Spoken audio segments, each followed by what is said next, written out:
Halo semua, perkenalkan saya Syafna Izabel Nov, mahasiswa D3 Kebidanan Universitas Singapura Bangsa Karawang. Pada kesempatan kali ini, saya akan membahas mengenai distosia pada persalinan. Apa sih distosia pada persalinan itu?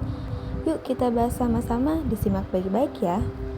Jadi, distosia itu adalah persalinan sulit yang ditandai oleh terlalu lambatnya kemajuan persalinan.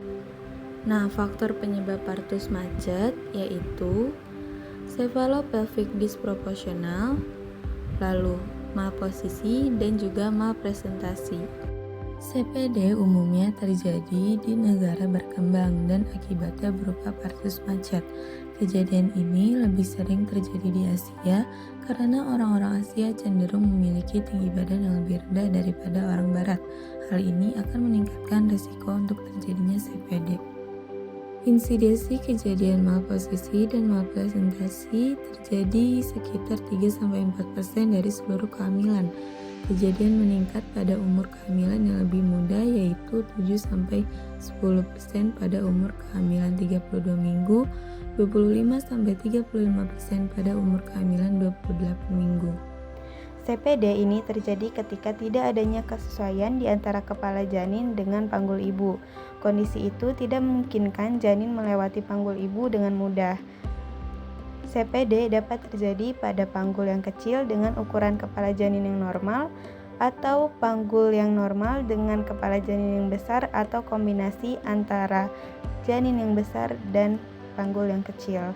Lalu CPD ini tidak dapat didiagnosa sebelum umur kehamilan 37 minggu. Selanjutnya yaitu ada malposisi atau kelainan posisi janin. Nah, di sini ada dua. Yang pertama ada persistent occipito posterior atau POP, yaitu ubun-ubun kecil tidak berputar ke depan sehingga tetap berada di belakang.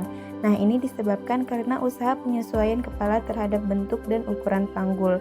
Lalu yang kedua ada deep transverse position atau DTP. Nah, keadaan ini di mana pembukaan serviks telah lengkap, kepala berada di dasar panggul dan sutura sagittalis melintang.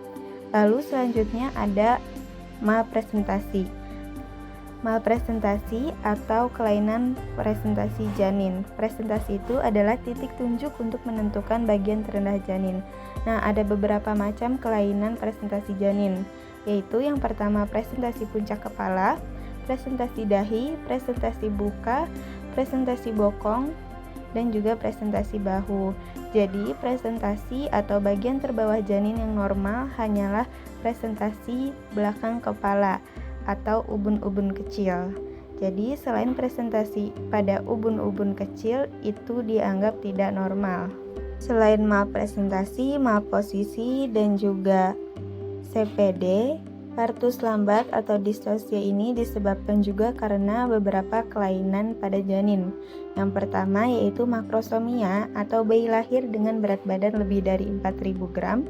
Lalu hidrosepalus yaitu adanya penimbunan cairan cerebrotinalis pada partikel otak janin sehingga kepala menjadi besar serta terjadi pelebaran sutura-sutura dan ubun-ubun.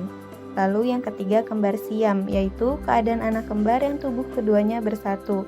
Nah, hal ini terjadi apabila zigot dari bayi kembar identik gagal terpisah secara sempurna. Selanjutnya yaitu ada tanda-tanda partus macet. Yang pertama, pada kelas 1 saat palpasi abdomen, bagian presentasi atau terbawah janin itu gagal untuk masuk panggul. Lalu yang kedua, serviks berdilatasi secara lambat dan juga bagian presentasi tetap berada secara longgar ke serviks. Lalu pada kala 1 akhir atau kala 2 persalinan, pereksia maternal dan nadi yang cepat, nyeri dan ansietas maternal, dehidrasi dan halurin urin yang buruk, ketosis, terkadang urin juga bercampur darah.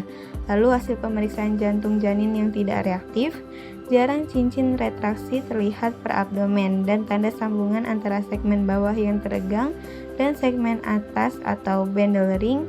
Pada periksaan dalam vagina juga terasa panas dan kering, bagian presentasi janin tinggi dan kapus succedanum atau molase terjadi pada tengkorak janin.